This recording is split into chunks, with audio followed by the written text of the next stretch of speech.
একদম সহজ পদ্ধতিতে কোনো রকম ঝামেলা ছাড়াই খুব সহজে তৈরি করে ফেলেছি ভীষণ মজাদার একটি নাস্তা। আসসালামু আলাইকুম এভরিওয়ান, সবাই কেমন আছেন? আশা করি সবাই খুব ভালো আছেন। আবারও চলে এলাম আপনাদের মাঝে নতুন একটি রেসিপি নিয়ে। আজকে তৈরি করেছি ভীষণ মজাদার একটি নাস্তা। এই নাস্তাটার নাম কিন্তু অনেকে গোলগোলা বলেও চেনে। এই মজাদার নাস্তাটা শুধুমাত্র কয়েকটা উপকরণ দিয়ে কীভাবে তৈরি করেছি সেই রেসিপিটি আজকে আপনাদের সঙ্গে শেয়ার করব। আশা করি রেসিপিটি আপনাদের কাছে খুব সহজ এবং ভালো লাগবে। তো বেশি কথা না বেরিয়ে চলুন মূল রেসিপিটি দেখে নেই।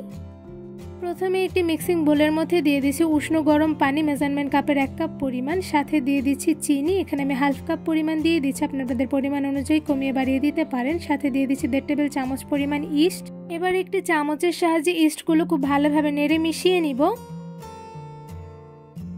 গরম পানির সঙ্গে ইস্টগুলো নেড়ে মিশিয়ে নিয়েছি। এবার একটি ছাঁকনির উপরে দিয়ে দিচ্ছি ময়দা। এখানে আমি 1 কাপ পরিমাণ ময়দা দিয়ে দিচ্ছি। ময়দার সাথে আমি আরও দিয়ে দিচ্ছি হাফ কাপের মতন আটা, সাথে দিয়ে দিচ্ছি বেকিং পাউডার 1 চা চামচ পরিমাণ, দিয়ে দিচ্ছি হাফ চা চামচ পরিমাণ লবণ। আপনাদের স্বাদ মতন কমিয়ে বাড়িয়ে দিতে পারেন। এবার সবগুলো উপকরণ খুব ভালোভাবে ছাঁকনির সাহায্যে চেলে নিব।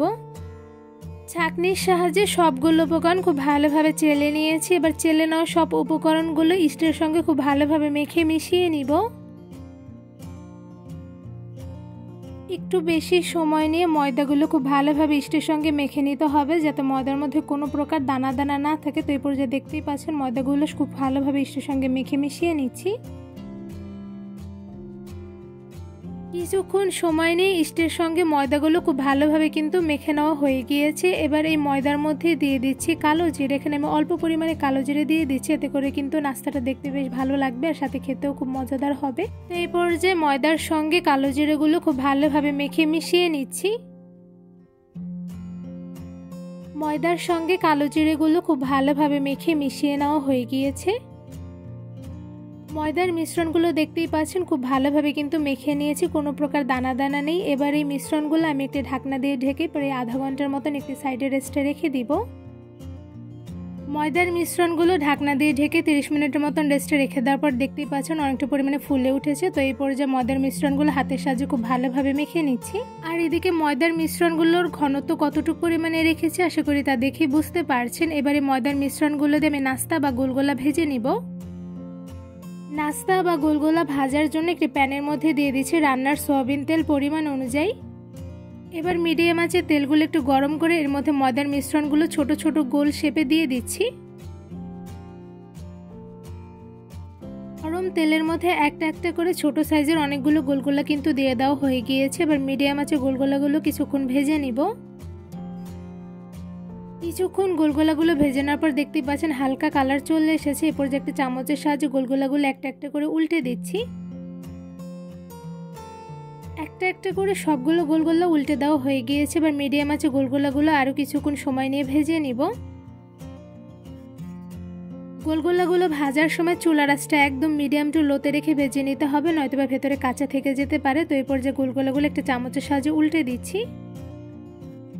মিডিয়াম আঁচে গোলগোলাগুলো কিছুক্ষণ ভেজে নেওয়ার পর দেখতেই পাচ্ছেন মাশাআল্লাহ কতটা পরিমাণে ফুলকো হয়েছে। তো এই পর্যায়ে একটা একটা করে সবগুলো গোলগোলা কিন্তু আমার উল্টে দেওয়া হয়ে গিয়েছে। এবার কিছুক্ষণ সময় নিয়ে গোলগোলাগুলো গোল্ডেন ব্রাউন কালার করে ভেজে নিব। অনেকটা সময় নিয়ে চুলার আঁচ মিডিয়ামে রেখে গোলগোলাগুলো গোল্ডেন ব্রাউন কালার করে ভেজে নিয়েছি। এই পর্যায়ে সবগুলো গোলগোলা একটা ছাঁকনির সাহায্যে ছেঁকে তুলে নিচ্ছি।